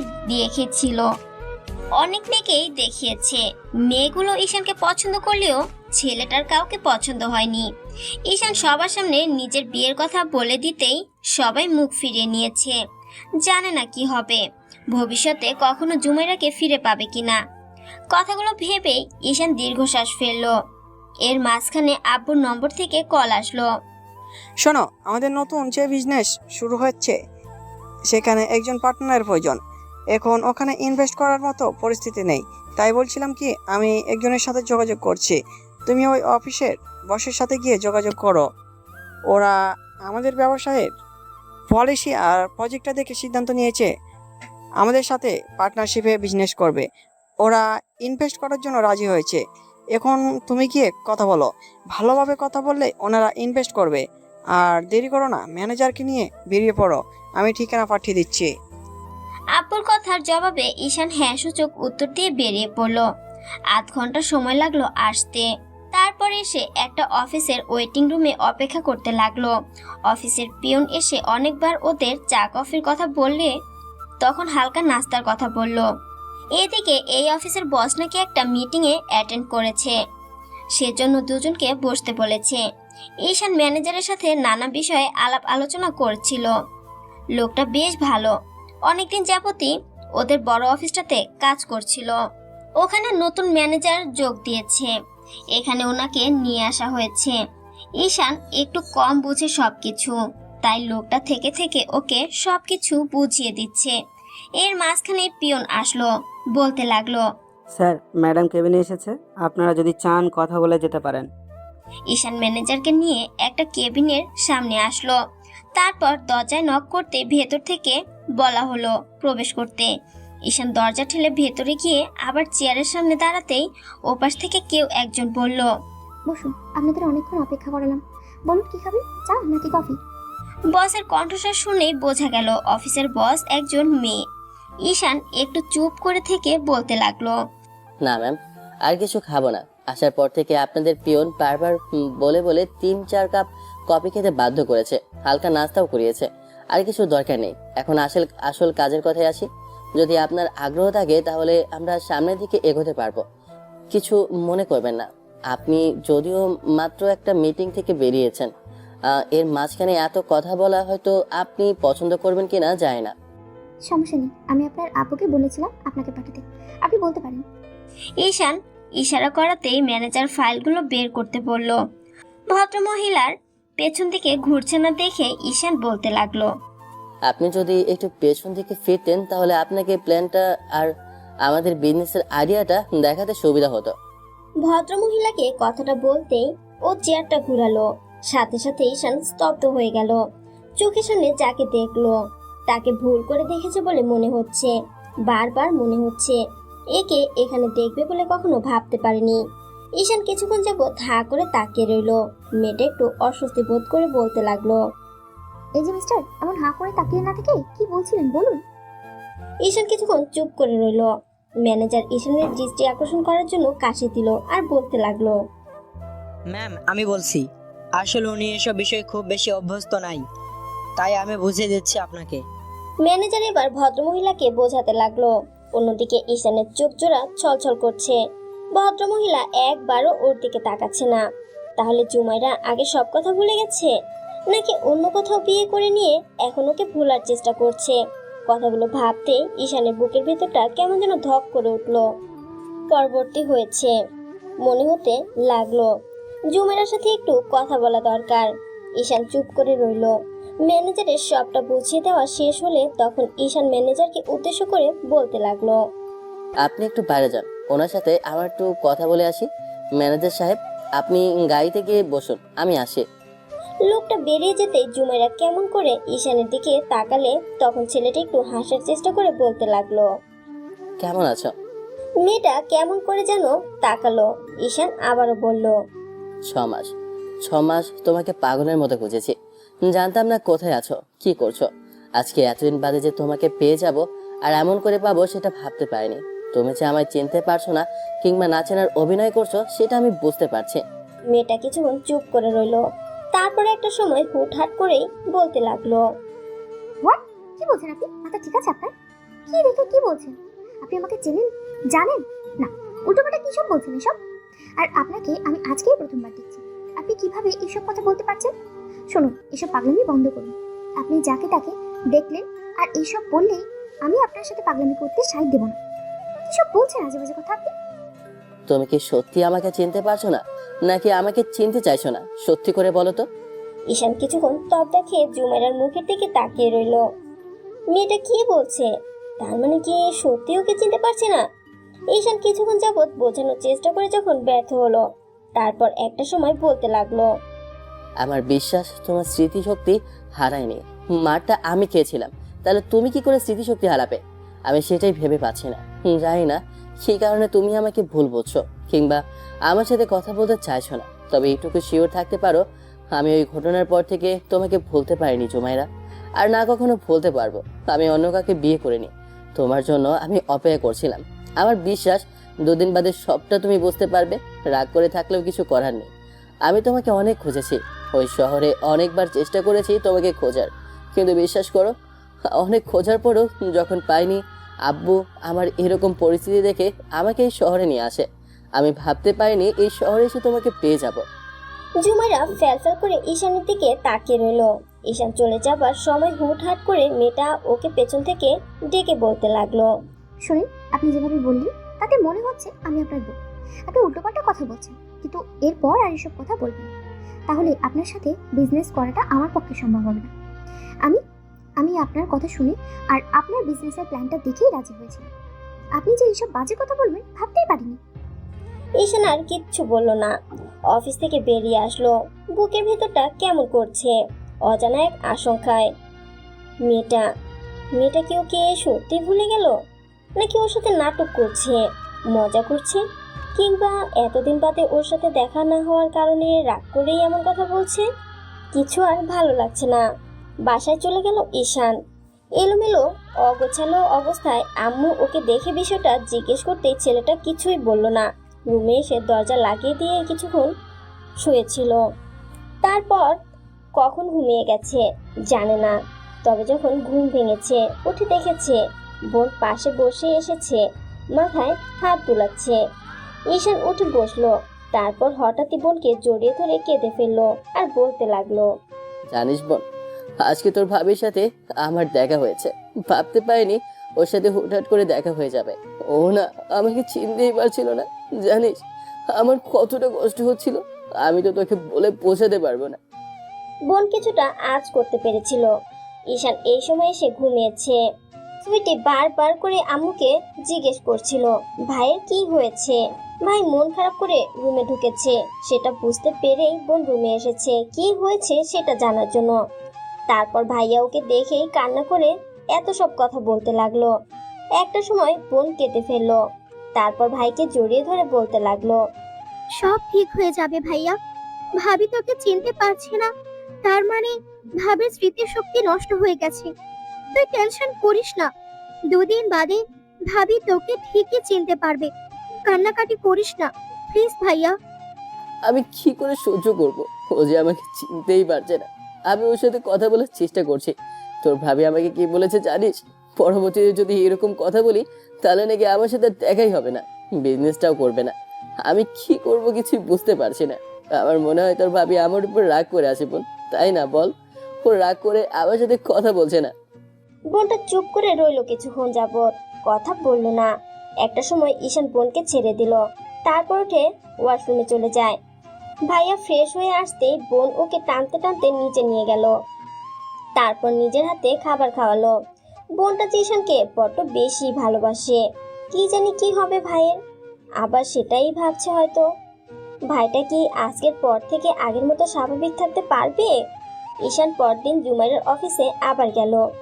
মেয়েটার সাথে কথা বলার চেষ্টা করলো, কিন্তু মেয়েটা সম্পূর্ণভাবে ওকে এড়িয়ে যাচ্ছে। তবে একটা বিষয়, ঈশান জুমাইরার আপু কিংবা ভাইকে একটা বারের জন্য অফিসে দেখেনি। দেখলে হয়তো ওর সাথে ঝামেলা করত। জুমাইরা বারবার বলেছে ওর অফিসে এসে ডিস্টার্ব না করতে, তাহলে নাকি ওর সাথে আর বিজনেসটাই করবে না। তারপরেও ঈশান শুনছে না। সপ্তম দিনের মাথায় ঈশান যখন জোর করে জুমাইরার সাথে কথা বলার চেষ্টা করলো, মেয়েটা কেবিন ছেড়ে বাইরে যাচ্ছিল। সপ্তম দিনের মাথায় ঈশান যখন জোর করে জুমাইরার সাথে কথা বলার চেষ্টা করলে মেয়েটা কেবিন ছেড়ে বেরিয়ে যাচ্ছিল। ঈশান মেয়েটার হাতটা টেনে ধরতেই জুমাইরা পেছন দিকে ফিরে কষে ঈশানের গালে একটা থাপ্পড় মারলো। ঈশান মুখে হাত দিয়ে বলতে লাগলো, ভাবতে পারিনি যে তুমি এত সহজে আমাকে ভুলে যাবে। আমার ভালোবাসাটা এত তাড়াতাড়ি তোমার কাছে ফিকে হয়ে যাবে। তুমি আমাকে চিনতে পারছো না নাকি চেনার চেষ্টা করছো না সেটা জানি না, তবে খুব তাড়াতাড়ি জানতে পারবে আমার ভালোবাসাটা মিথ্যে ছিল না। তুমি যেটা করেছিলে সেটা যে অভিনয় ছিল আমি এখন বুঝে গেছি। আমি তো তোমাকে বিয়ে করতে চাইনি সেদিন, তাহলে কেন সুইসাইড করতে গিয়েছিলে? যদি তাই হতো তাহলে আমাকে কেন একলা ছেড়ে দাওনি? আমাকে সেদিন বিয়ের জন্য কেন জোর করেছিলে? আমি তো বিয়ে করতে চাইনি, তোমাকে ভুলে যেতে চেয়েছিলাম, তাহলে কেন এরকম করলে? অসভ্য ইতর, তোর সাহস কি করে হয় তুই আমার গায়ে হাত দাও? এসব যদি আমার আব্বু কিংবা ভাইয়া জানতে পারে তাহলে তোমার কি হেল্প করবে একটাবার ভাবতে পারছো? আমি ভাবতেও পারিনি যে আপনার আব্বু এত ভালো মানুষ আর তার ছেলে কিনা আপনি এরকম একটা বদমাইশ তৈরি হয়েছেন। আমি আপনার আব্বুকে বলতে বাধ্য হব, এরপর আপনি ভুলেও আর আমার সামনে আসবেন না। আর যদি আসেন তাহলে কিন্তু আমি আপনার বিরুদ্ধে আপনার আব্বুর কাছে কমপ্লেন করতে বাধ্য হব বলে রাখলাম। ঈশান একটা সময় চলে যেতে নিয়ে আবার পেছনে ফিরে এসে তারপর জুমাইরার পায়ের কাছে বসে পড়ে হাঁটু কেড়ে বলতে আরম্ভ করে, আমি তো দ্বিতীয়বার তোমার লাইফে আসতে চাইনি, তাহলে কি এমন অন্যায় ছিল আমার যে আমাকে এমন করে ভুল বুঝলে, আমাকে এমন করে দূরে সরিয়ে দিতে চাইলে? আমি তো তোমাকে আপন করে নিয়েছিলাম, তুমি যা বলেছিলে তাই করেছিলাম, তাহলে দ্বিতীয়বার কেন আমাকে এমন করে ভেঙে চুরে দিলে? আমার থেকে দূরে চলে গিয়েছিলে সেটাই তো ভালো ছিল। প্রথমবারে কষ্টটা আমি মানিয়ে নিতাম, কিন্তু এবারে কষ্টটা আমি কি করে সহ্য করব? আমি যে তোমাকে বড্ড ভালোবেসে ফেলেছিলাম, বিশ্বাস করো তোমাকে ছাড়া থাকা আমার পক্ষে সম্ভব না। আমি তোমাকে ছেড়ে থাকতেই পারবো না। একটা বার আমাকে বলো আমার কি অন্যায় হয়েছে যার জন্য তুমি এরকম রাগ করে আছো? আমি কথা দিচ্ছি আমি আমার ভুল শুধরে নিব, তারপরে একটা সুযোগ দাও আমাকে। জুমেরা ঈশানের সামনে থেকে চলে গেল। তারপর রাতে যখন বাসায় ফিরলো তখন আব্বু এসে ঈশানের সামনে দাঁড়ালো। তারপর হঠাৎ করে ছেলের গালে একটা থাপ্পড় বসালো। ঈশান গালে হাত দিয়ে আব্বুর দিকে তাকিয়ে রইলো।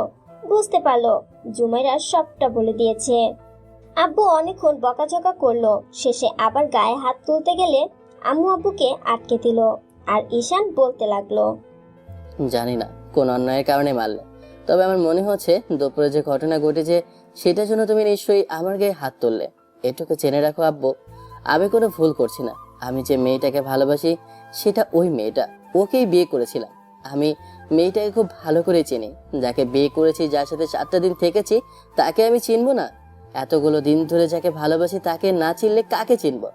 আমাকে একটু বোঝার চেষ্টা করো। তোমরা ওর আব্বু আম্মুর সাথে একটু কথা বলে দেখো, না হলে ওরা আবার ঝামেলা করবে। ঝুমারা হয়তো আমাকে হারানোর ভয়ে কিংবা আমার উপর রাগ করে এরকম করছে। তোমরা একটু কথা বলো না ওর পরিবারের সাথে আব্বু। আম্মু আব্বুকে জোর করে নিয়ে গেল। ঈশান রাতে আর খাবার খেলো না, রুমের দরজা বন্ধ করে শুয়েছিল। কিন্তু বোন এসে কান্নাকাটি করলে ঈশান এসে ওকে জড়িয়ে ধরে কিছুক্ষণ বুঝিয়ে পাঠিয়ে দিল। খাবার খেতে ইচ্ছে করছে না বলে ঈশান 2 দিন অফিসে গেল না। 2 দিন পর যখন অফিসে গেল, এসে দেখলো জুমাইরা নিজে থেকেই ওর অফিসে এসেছে একটা গুরুত্বপূর্ণ বিষয় নিয়ে আলোচনা করার জন্য। আলোচনার জন্য মিটিং রুমে যাওয়া হলো। ঈশান সারাক্ষণ মেয়েটার দিকে তাকিয়েছিল, তবে কিছু বলেনি। তবে যাবার সময় জুমাইরা নিজে থেকে ওর কেবিনে আসলো আর বলতে লাগলো, আপনি যে আপনার ভুল বুঝতে পেরেছেন আর ভুলটা শুধরে নিয়েছেন সেটার জন্য ধন্যবাদ। আশা করি ভবিষ্যতে এমন কিছু করবেন না। যদি করেন তাহলে এর থেকে খারাপ কিছু আপনার সাথে হবে। তাই এমন কোনো কাজ করবেন না যার জন্য আমাকে কঠোর হতে হয়। এমন করেই যাচ্ছিল দিন। ঈশান তারপর খোঁজ খবর নিতে আরম্ভ করলো যে জুমাইরার আবার বিয়ে হয়েছে কিনা কিংবা কোনো সম্পর্কে আছে কিনা। কিন্তু কোনো কিছুই জানতে পারছিল না।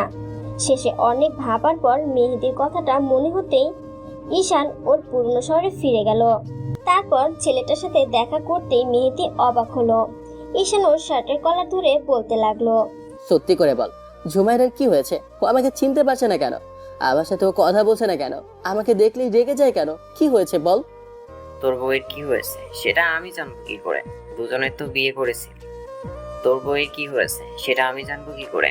দুজনেই তো বিয়ে করেছিলে একা একা, ভালোবেসে পালিয়ে গিয়েছিলি না? তাহলে আমি কি করে জানি তোদের কি হয়েছে না হয়েছে? এখন আমাকে এসব বলতে এসেছিস কেন? আমি আর এসব নিতে পারছি না। ওর ইগনোর আর ওর এরকম অভিনয় আমার পক্ষে নেওয়া কষ্টকর হচ্ছে। আমি মরে যাবো দোস্ত, জুবাইরাকে না আমি মরেই যাব। বিশ্বাস কর, ওকে ছাড়া আমার পক্ষে থাকা সম্ভব না রে। দয়া করে আমাকে বল না কি হয়েছে ওর, যার জন্য এরকম করছে। আমি কথা দিচ্ছি আমি কখন আর কোনো ভুল করব না। যদি কোনো ভুল করে থাকি তার জন্য শাস্তি দে, তারপরে এরকম কিছু করিস না। আমাকে মার, বকা দে, যা ইচ্ছা তাই কর। তারপরে বল জুবাইরের কি হয়েছে, আমাকে কেন চিনতে পারছে না? আমি এগুলো মানতে পারছি না। মেহেদি বন্ধুর মনের অবস্থা বুঝতে পারলো, তাই ঈশানকে নিয়ে একটা লেকের পাড়ে বসলো। মেহেদি সিগারেট ধরাতে ঈশান সেটা নিজের হাতে নিলে মেহেদি সেটা কেড়ে নিল আর বলতে লাগলো, জানি না ওরা কিভাবে সেদিন জানতে পারলো তুই ঝুমাইরাকে নিয়ে পালিয়েছিস। আমি তো নিজেও আইডিয়া করতে পারিনি।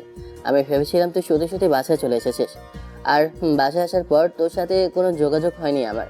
তোর ফোনটা বন্ধ পাচ্ছিলাম, কিন্তু যখন ঝুমাইরা আব্বু আর ভাই জানতে পারলো আমার সাথে যে ছেলেটা এসেছিল তাকেও পাওয়া যাচ্ছে না, এসব জানার পর ঝুমাইরা আব্বু আর ভাইয়া কেমন যেন সন্দেহ করলো। তারপর আমাকে কিছু না জানি ওরা কয়েকটা দিন বাদে ওই শহর ছেড়ে দেয়। তারপর তোদের বিয়ের 7 দিন পরে আমি জানতে পারি জুমাইরা বাসায় ফিরে এসেছে। কিভাবে ফিরেছে, কি জন্য ফিরেছে জানি না, তবে ওর বাসার কাজের লোকের মাধ্যমে জানতে পারলাম ওরা তোকে নাকি মারধর করেছে। এখন আমি জানি না মেয়েটা কি জন্য এরকম করছে, তবে আমার মনে হয় ওর আব্বু বা ভাইয়া ওকে ব্ল্যাকমেল করেছে, সেজন্য ভয় থেকে তোকে কখনো বলতে পারছে না যে এখনো তোকে চিনতে পেরেছে। হয়তো ভয়ের কারণে তোকে দূরে সরে রাখতে চাইছে। যদি ওর আব্বু আর ভাইয়া জানতে পারে এরকম কিছু হয়েছে তাহলে আবার তোকে মারার চেষ্টা করবে, তাই তোকে চিনতে পারছে না। আমি যতদূর জানি ওর কোনো অ্যাক্সিডেন্ট কিংবা আঘাত পায়নি, যার জন্য মেয়েটা স্মৃতিশক্তির লোপ পাবে। তবে আমি তোকে বলে রাখছি, এমন কোনো কাজ করিস না যার জন্য আবার ভবিষ্যতে ঝামেলা হয়। তুই ওর থেকে দূরে থাকার চেষ্টা কর, আর পারলে ডিভোর্স পেপারটা পাঠিয়ে দিস। তাতেই আমি জানি ওকে কি করে আমার কাছে আনতে হবে আর কি করে সবটা মনে করাতে হবে। তোকে এত কিছু বলার জন্য ধন্যবাদ, তবে আমার লাইফে কোনো সিদ্ধান্ত আমি তোকে জানাতে বলিনি। তুই নিজের মতো করে থাক আর আমাকে আমার মতো থাকতে দে। দয়া করে এই ডিভোর্সের বিষয়ে বলিস না। আমি ওকে ছাড়া আর অন্য কাউকে নিয়ে ভাবতে চাইছি না। তুই বুঝতে পারছিস না ওর আব্বু আর ভাইয়া কখনো তোকে মেনে নিবে না, আর তোদের বিয়েটাও মানবে না। ওকে ওই ছেলের সাথে আবার বিয়ে দেওয়ার চেষ্টা করবে, আর ওই ছেলে বলেছে এই অবস্থায় ওকে মেনে নিতেও রাজি আছে, কিন্তু ওদের সম্মানের যে হানি হয়েছে তার জন্য অনেক টাকা পয়সা দাবি করেছে। ঈশান এবার উঠে দাঁড়ালো, তারপর জোরে সোরে একটা চিৎকার দিয়ে বলতে লাগলো, সমস্যাটা কোথায় আমার? আমি কি ওদের থেকে গরিব নাকি ওদের লেভেলের না? ওদের মেয়ের যোগ্য না? এত রাগ কিসের ওদের আমার ওপর? আমি তো পালাতে চাইনি, ওদের মেয়ের জন্যই পালাতে হয়েছে। তাহলে এত রাগ কিসের জন্য? আমাকে তো একবার মেরেছে, নাকি নাকি এবার একবারে মেরে ফেলবে, তাহলেই ওদের শান্তি হবে। ঈশান অনেকক্ষণ জুমাইরার আব্বু আর ভাইকে বকাঝকা করতে লাগলো একাই। মেহেদি ঈশানের বোনকে ফোন করে সবটা জানালো। বাসায় আসতেই বোন হাজারটা প্রশ্ন করলো। অনেক চেষ্টার পরেও ঈশান কথা বলল না, উল্টো রুমে এসে দরজা বন্ধ করে দিয়ে কিছু একটা ভাবতে লাগলো। এমন করে আরো কয়েকটা মাস কেটেছে। এই কয়েক মাসে অনেকবার ট্রাই করেছে ঈশান জুমাইরাকে স্বপ্ন মনে করানোর, কিন্তু মেয়েটা তারপরেও কিছু মনে করতে চাইছে না, উল্টো বারবার ওকে ইগনোর করছে। এর মাঝে ওদের নতুন অফিসের কার্যক্রম থেকে শুরু করে ফ্যাক্টরির কাজ সবকিছু আরম্ভ হয়েছে। এখন জুমাইরা চাইলেও ঈশানদের সাথে বিজনেসটা শেষ করতে পারবে না, কারণ ওদের মাঝে এগ্রিমেন্টটা ঠিক তেমন করে হয়েছিল যে জুমাইরা যদি চায় তারপরেও দুজনের মাঝে যে চুক্তি হয়েছে সেটা ভঙ্গ করতে পারবে না। আর ঈশান সেটা অনেক প্ল্যান করে কৌশলের মাধ্যমে মেয়েটাকে দিয়ে সাইন করিয়েছে। তারপর বিষয়টা দেখে জুমাইরার অনেক সন্দেহ হয়। তখন ঈশান বলেছিল, বারবার করে বলছিলে না যে আমার সাথে বিজনেস করবে না? আমার সাথে যেন দেখা না হয় সে ব্যবস্থা করবে। এখন তুমি চাইলেও আর এটার মধ্যে থেকে বের হতে পারবে না। বিজনেস তো তোমার আমার সাথেই করতে হবে, আর যদি তা না করো তাহলে সম্পূর্ণ টাকাটা তোমাকে দিয়ে এখান থেকে যেতে হবে। এখন তুমি ভেবে দেখো, বিজনেসটা কন্টিনিউ করবে নাকি তোমাদের ব্যবসাটাও হারাবে। ঈশানের সেদিনের বলা কথাতে জুমাইরা চুপ করেছিল। আজকে ছুটির দিন, বান্ধবীর সাথে ঘুরতে বেরিয়েছে জুমাইরা। ঈশান বাইক নিয়ে ওর পিছু করছে। মেয়েটা বান্ধবীর সাথে একটা পার্কে আসলো, তারপর একটা নির্জন জায়গায় বসে কথা বলতে লাগলো। তখন ঈশান বাইকটা দূরে দাঁড় করিয়ে সেখানেই বসে রইল। আশেপাশ থেকে অনেকগুলো ছেলে যাচ্ছে আর বাজে বাজে কমেন্ট করছে, কারণ জুমাইরা একটু টাইট ফিটিং ড্রেস পরেছে আজকে, যার জন্য ছেলেগুলো ওকে বাজে বাজে কথা বলছিল। একটা ছেলে তো এসে ওদের পাশে দাঁড়ালো। জুমাইরা সেখান থেকে ওর বান্ধবীকে নিয়ে উঠে যেতে গেলেই এর মাঝখানে ছেলেটা পথ আটকে দাঁড়ায়। ঈশান উঠে আসে এর মাঝখানে। ছেলেটা বলতে আরম্ভ করে, এই প্রথমবার তোমার মতো আগুন সুন্দরীকে দেখছি। চলো না সুন্দরী, একটু প্রেম করি। তোমাকে এই এলাকায় আগে কখনো দেখিনি। তোমাকে দেখেই আমার প্রেম করতে ইচ্ছে করছে। যদি রাজি থাকো তাহলে বলো আছি। আরেকটা ছেলে পাশ থেকে খিলখিল করে হেসে উঠল। জুমাইরা এবার থাপ্পড় মারার জন্য হাত উঠাতেই সামনে থাকা ছেলেটা ওর হাত ধরে ফেললো। এর মাঝখানে ঈশান এসে ছেলেটার হাতটা ধরে ফেললো। তারপর পেছন থেকে সামনের দিকে এগিয়ে এসে ছেলেটার ঘাড়ে আরেক হাত শক্ত করে চেপে ধরে বলতে লাগলো, মেয়েদের সাথে খুব হিরোগিরি দেখানো হচ্ছে না? যদি পুরুষ হয়ে থাকিস তাহলে আমার সাথে হিরোগিরি দেখা, তারপর দেখি তুই এখান থেকে সুন্দর করে হাত পানি কি করে ফিরে যেতে পারিস। মেয়েদেরকে খুব বেশি ভোগের পণ্য সামগ্রী বলে মনে হয়। ছেলেটা কিছু বলার আগে ঈশান নাক বরাবর বসালো এক ঘুষি। ছেলেটা পেছনে কয়েক পা পিছিয়ে গিয়ে তারপর টাল সামলাতে না পেরে পড়ে যায় নিচে। পাশে দাঁড়িয়ে থাকা ছেলেটাকে কিছু বলার আগে দৌড়ে পালালো। বিয়ের পর তো সব ঠিকই ছিল, কয়েকটা দিনে এতটা পাল্টে যাবে সেটা ভাবতে পারিনি। তোমার ড্রেস আপ দেখে কিন্তু আমার খুব বেশি অবাক লাগছে। এরকম ড্রেসও তুমি আমার সাথে রিলেশনে থাকাকালীন সময়ও পরনি। তাহলে বিয়ের পর কি এমন হলো যে এখানে আসার পর থেকে এসব করতে হচ্ছে? নাকি এখন আবার নতুন করে কোনো ছেলেকে পাগল করার ইচ্ছা আছে? কিসব বাজে বাজে কথা বলছো? আমি কি কখনো বলেছি আমি কোনো ছেলেকে পাগল করতে চাইছি? আজব তো। দেখো, তোমাকে এসব কথা বলতে বারণ করেছি আমি। তুমি যদি এসব করতে থাকো তাহলে কিন্তু আমি বলে দিলাম তোমার আব্বুকে। ঈশান নিজের রাগটা আজকে আর কন্ট্রোল করতে পারলো না। জুমাইরার কাছে চলে আসলো। তারপর হঠাৎ করেই মেয়েটার কোমরে জড়িয়ে ধরে নিজের সাথে মেশালো। তারপর আবার ওর বান্ধবীর দিকে তাকিয়ে ঝড়ের গতিতে মেয়েটার ঠোঁটে কিস করে বসলো। সাথে সাথে জুমেরা চোখ বড় বড় করে ওর দিকে তাকালো। কয়েক সেকেন্ড বাদে ঈশান ওকে ছেড়ে দিয়ে বলল, এসব ভয় দেখিয়ে কিংবা ব্ল্যাকমেল করে কোনো কাজ হবে না। আমি খুব ভালো করে জানি তোমাকে কি করে বসে আনতে হয়। আর দেখো, সেদিন আমি জানতাম না ওইটা তোমার ভাই ছিল। যদি জানতাম আমাকে এতগুলো লোক নিয়ে মারধর করার জন্য গেছে, তাহলে আমিও বুঝিয়ে দিতাম আমিও কি করতে পারি। আমারও ক্ষমতা আছে এই ক্ষমতার অপব্যবহারের জন্য প্রতিশোধ নেওয়ার, কিন্তু আমি সেটা করছি না। তাই বলছি, ভালোই ভালোই সবটা সুন্দরভাবে মেনে নাও বউ। তুমি আমাকে যে চিনতে পারছো আর নাটক করছো সেটা বন্ধ করো, না হলে কিন্তু সেটা তোমার জন্য খারাপ হবে, বলে রাখলাম। জুমাইরা ড্যাব ড্যাব করে তাকিয়ে রইল। ঈশান একটা ধমক দিতেই মেয়েটা জড়সড় হয়ে গেল। ঈশান জুমাইরার বান্ধবীকে উদ্দেশ্য করে বলল, শোনুন আপু, আপনার বান্ধবীকে বোঝান। যদি ভালোই ভালোই না বোঝে তাহলে ওকে উঠিয়ে নিয়ে যাব, সেই ক্ষমতা কিন্তু আমার আছে। তাই সহজ ভাষায় বলছি, যদি না বুঝতে চায় তার জন্য অন্য ব্যবস্থা আছে। জুমাইরা আবারও কিছু বলার চেষ্টা করতে তার আগেই ঈশান মারলো এক ধমক। মেয়েটা চুপসে গেল। তারপর ওর বান্ধবীর সাথে সেখান থেকে চলে যায়। ঈশান মেয়েটার পেছন পেছন বাসা অবধি এসেছে। আবার যদি কোনো ছেলে ডিস্টার্ব করে, তাই ভালো লাগছে না কিছু। মেয়েটাকে বোঝাতেই পারছে না। এরকম একটা পরিস্থিতি শেষে ওর একটা বন্ধুর সাহায্য নিল।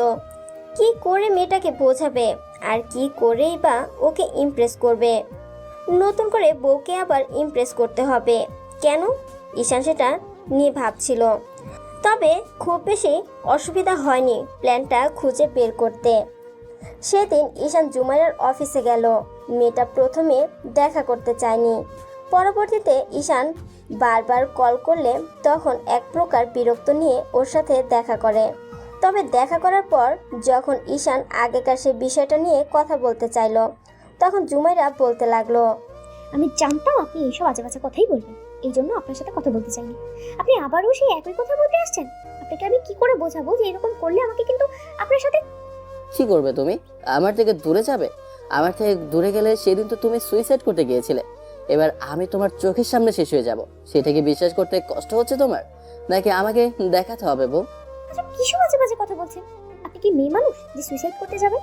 আজকালকার দিনে যেখানে মেয়েরাই একটা ছেলের জন্য সুইসাইড করে না, সেখানে আপনি। দুদিন আগে তুমি করতে গিয়েছিলে, এখন আবার বলছো ছেলেরা সুইসাইড করতে যায় না। সত্যিকারের ভালোবাসলে মানুষ অনেক কিছুই করতে যায়। তাই ভালোভাবে বলছি, আমাকে রাগিয়ে দিও না বেবি। আমি খুব সহজ ভাষায় বলছি।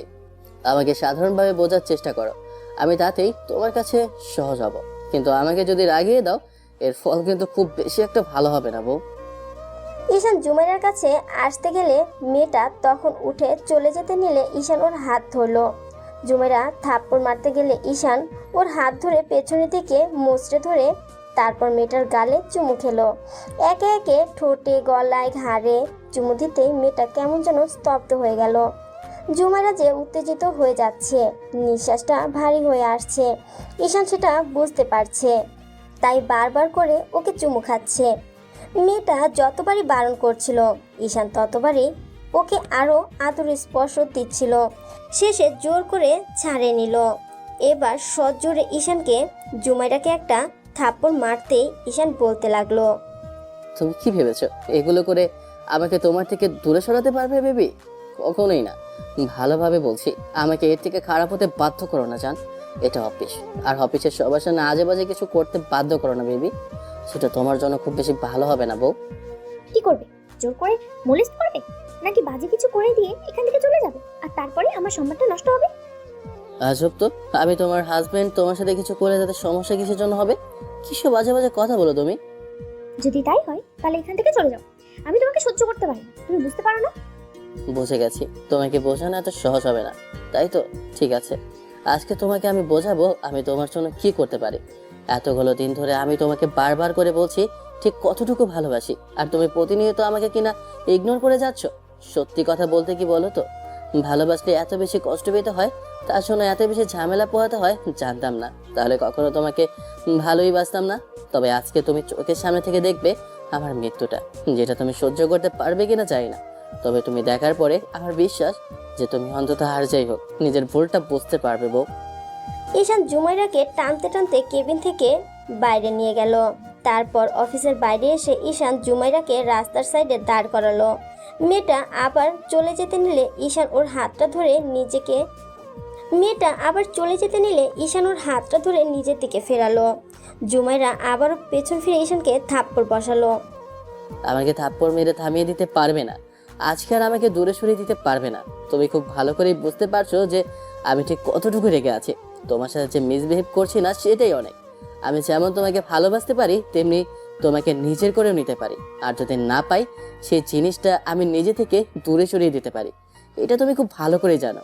আর একবার যদি আমি তোমার থেকে দূরে সরে যাই না, তাহলে তোমাকে তার জন্য সারা জীবন কান্না করতে হবে। আজকে আমার মৃত্যুটা তোমার চোখের সামনেই হবে জান। আশেপাশ থেকে গাড়িগুলো জোরে সোরে চলে যাচ্ছে।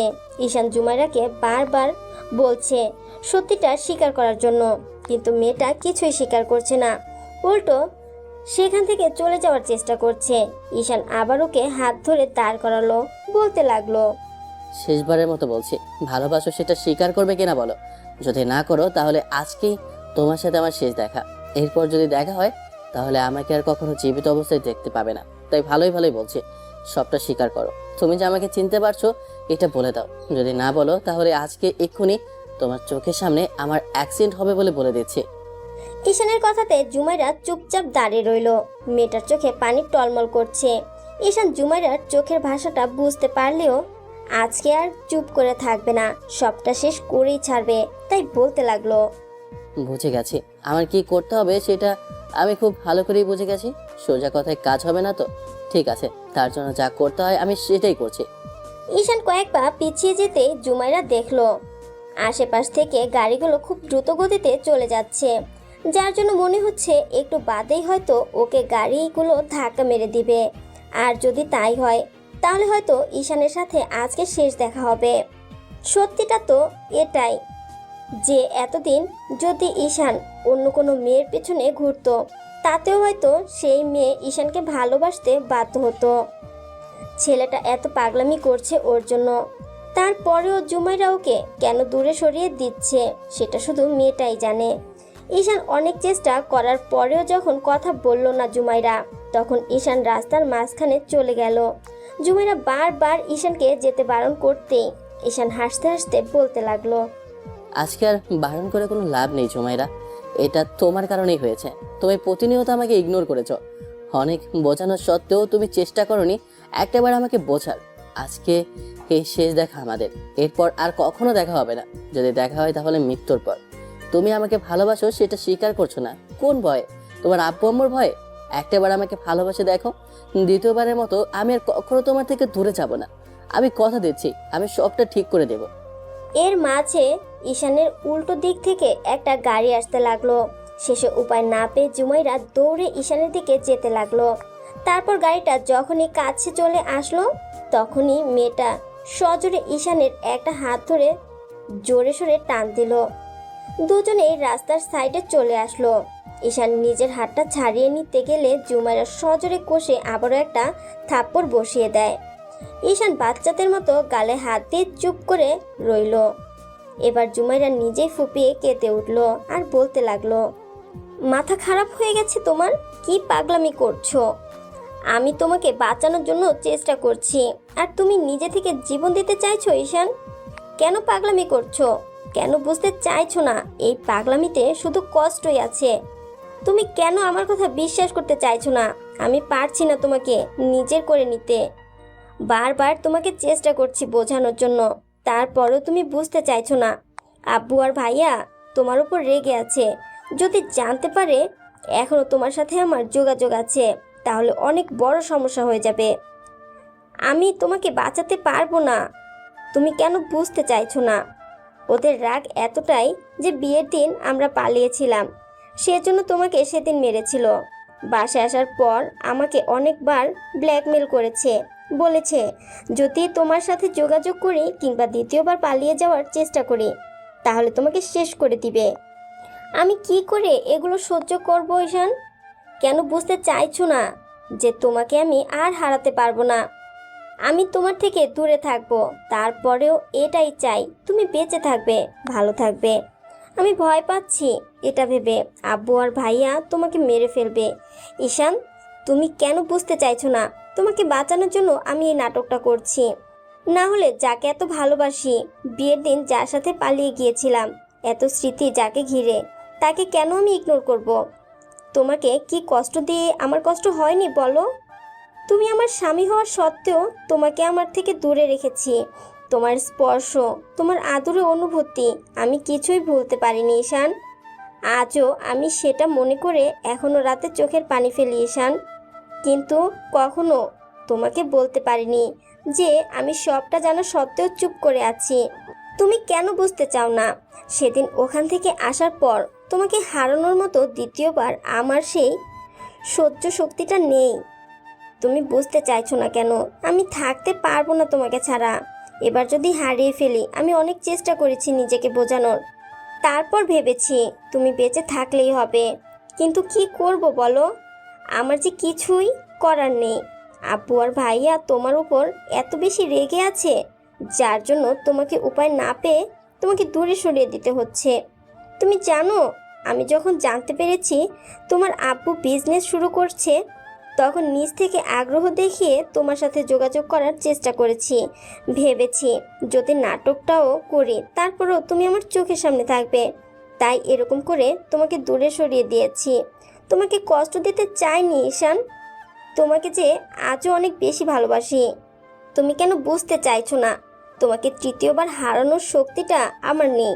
আমি প্রথমবার যে অন্যায় করেছিলাম, দ্বিতীয়বার আব্বু আম্মু সেটা করেছে। এবার যদি হারাই তাহলে আমি সত্যি মরে যাব। ঈশান ঝড়ের গতিতে জুমাইরাকে কাছে এনে শক্ত করে বুকের সাথে জড়িয়ে ধরলো। কিছুক্ষণ বাদে মেয়েটাও ঈশানকে শক্ত করে জড়িয়ে ধরে ফুপিয়ে কেঁদে উঠল। ঈশান অনেকক্ষণ মেয়েটাকে জড়িয়ে ধরে রেখে তারপর একটা সময় ছাড়লো।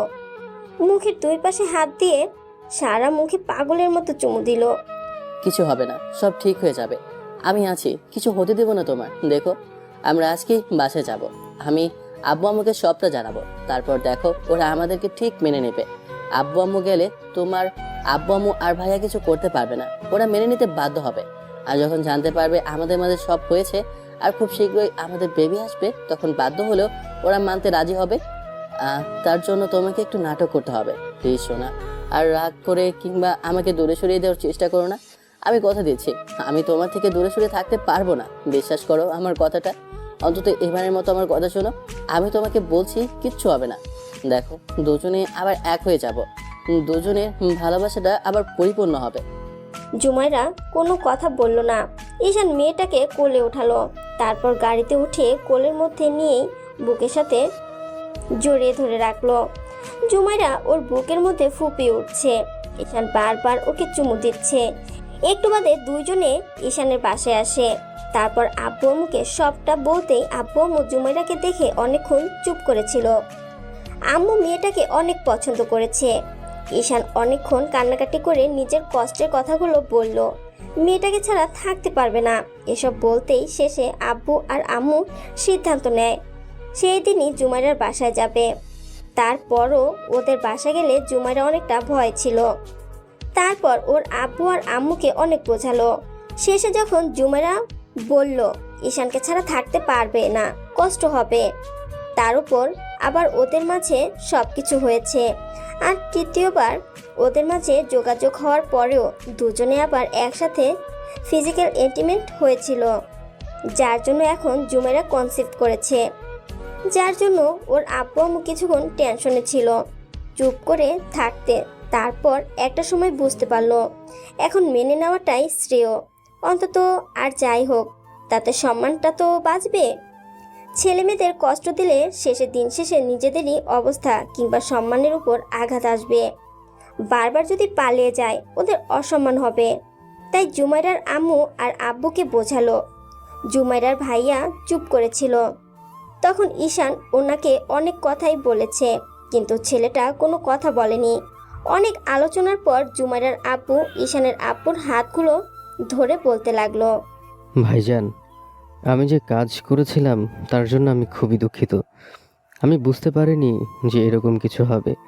আর আমার ছেলে যে ওখানে আমার মেয়েকে আনতে গিয়ে আপনার ছেলে গায়ে হাত তুলবে আর এরকম পরিস্থিতিটা বদলে যাবে, সেটা ভাবতে পারিনি।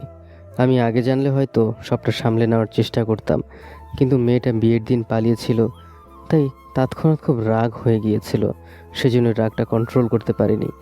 কিন্তু এখন বুঝতে পারছি ছেলে মেয়েদের ভালোটা আগে।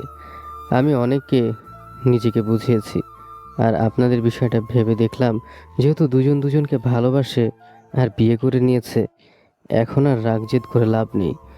রাগ হয়েছিল যখন জানতে পারলাম দুজন পালিয়ে গিয়ে বিয়ে করে নিয়েছে, তাই রাগের মাথায় এরকম একটা কাজ করে ফেলেছিলাম। যাই হোক, আমি চাইছি ওদের বিয়েটা সামনে আবারও খুব ভালোভাবে দিতে, কিন্তু তার জন্য কিছুদিন সময় লাগবে। তবে আপনাদের ছেলের বউকে আপনারা নিয়ে যেতে পারেন, আমার তাতে কোনো আপত্তি নেই। যেন আপনারা নিশ্চিন্তে থাকতে পারেন। তবে এইটুকু আশা দিতে পারি, আমরা আর কোনো ছলনা কিংবা কোনো অভিনয়ের আশ্রয় নেব না। আমাদেরকে আমি আশ্বস্ত করছি, তাই আপনারা মেয়েকে নিয়ে যেতে পারেন। সেদিন সন্ধ্যায় মুখে খাওয়া দাওয়া করে সবাই জুমাইরাকে নিয়ে বাসায় আসলো। তারপর ঈশান অনেকটাই আশ্বস্ত হলো। অন্তত যাই হোক, জুমাইরার ভাই হয়তো এখন আর কিছু করবে না। তারপরেও ভয় ছিল।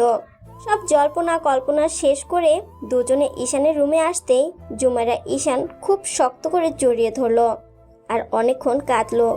ঈশান ওকে বুকের মাঝে জড়িয়ে ধরে বলেছিল, এই কাজটুকু তুমি আগে করলেই সব ঠিক হয়ে যেত। শুধু শুধু আমাকেও কষ্ট দিলে আর নিজেও কষ্ট পেলে। দেখলে তো, সবাই সবটা মেনে নিয়েছে, খামাখা কষ্ট পেলে আর এখন নিজে নিজেই কান্না করছো। এখন চুপ করো তো দেখি, তাকাও আমার দিকে বেবি। আই লাভ ইউ সোনা, আই রিয়েলি লাভ ইউ।